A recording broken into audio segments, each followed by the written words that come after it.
Le dernier volet de notre page d'été consacré à l'art de vivre à la française, nous sommes dans le nec plus ultra, le temple du raffinement. C'est le reportage que nous vous proposons, Philippe Roy, Romain Pasquier. C'est un décor digne d'un long métrage sur les métiers à tisser. Tout ou presque est resté en l'état. Le bruit assourdissant et le rythme cadencé de dizaines de machines d'un autre temps. Le passé et le présent se conjuguent. Mon activité, c'est dévideuse. Et je dévide de la matière qui est sur cône. Je la dévide, je la mets sur bobine. Et après, ça va à l'ourdissage pour former les chaînes qui après sont derrière les métiers à tisser qui forment le tissu. La production du verre à soie vient de Chine et date de 2500 ans avant Jésus-Christ. Ce n'est qu'au VIe siècle que l'Europe s'y est mise.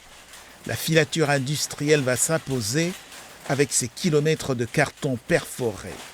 C'est l'intermédiaire entre notre motif et la machine. C'est ce qui permet à la machine de lire et de comprendre en fait comment le tissu va être construit et par quel mécanisme les fils vont se lever. Par exemple, si on prend ce tissu-ci, on voit que le motif est construit par un jeu d'armure, donc par deux satins, mais également une armure intermédiaire qui va créer un effet d'ombre à certains moments. Et cet effet-là est construit justement par le carton. Le processus de fabrication des tissus en soie, c'est l'histoire d'une longue patience et d'un réel savoir-faire.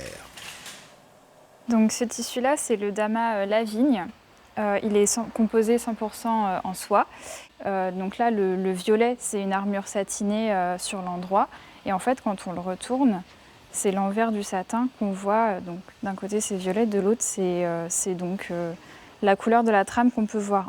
C'est un long processus. Là, pour 15 000 fils comme ça, sur cette machine-là, on va passer 2 jours à peu près. Après, il y a donc le nouage qui dure à peu près 2 jours aussi. Et après, le tissage, ça dépend de nos métiers, mais on tisse 10 à 30 mètres par jour. Après ce reportage, nous avons le plaisir d'être reçus par le PDG de cette société. Vous aviez, semble-t-il, des surprises pour nous. Bonjour à tous, merci pour votre visite. Et en effet, quelques surprises à vous proposer, qui tient à l'histoire de cette entreprise rose qui fête en 2020 ses 360 ans. Et aujourd'hui, c'est d'amener cette entreprise à être un peu plus contemporaine. Et c'est ce qui nous a amené à créer une collection qui s'appelle Jardin des Simples.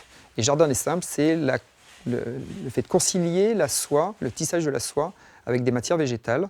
Et en fait, cette gamme de produits permet cette démarche avec un engagement toujours dans la soie qui nous amène à replanter des mûriers en Val-de-Loire et de pouvoir associer cette matière à du lin, du chanvre, du bambou et d'autres matières d'origine végétale.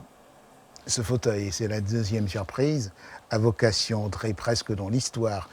L'idée était de créer un tissu, Lafayette. Donc on s'est inspiré des motifs de sa chambre d'enfance de Lafayette. On offrira cette paire de fauteuils avec ce motif à l'ambassadrice des États-Unis en France. Oui, 80% de notre chiffre d'affaires est à l'international et les États-Unis est un des marchés dans lequel on veut vraiment s'implanter de façon beaucoup plus forte. Cette entreprise, il y a encore peu, est en liquidation judiciaire. Pourquoi vous, jeunes chefs d'entreprise, avez décidé d'y croire et de la racheter? Pour en faire quoi? Je trouvais insensé de voir un tel savoir-faire disparaître de la place Tourangelle.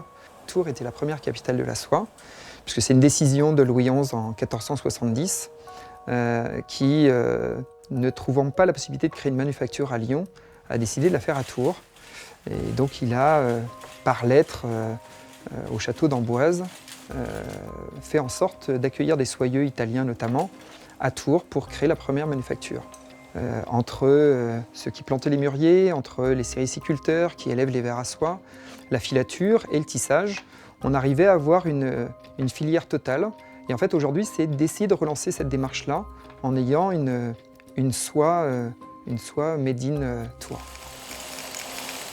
Après une sévère cure d'amaigrissement, les soirées roses ont retrouvé le chemin de la croissance.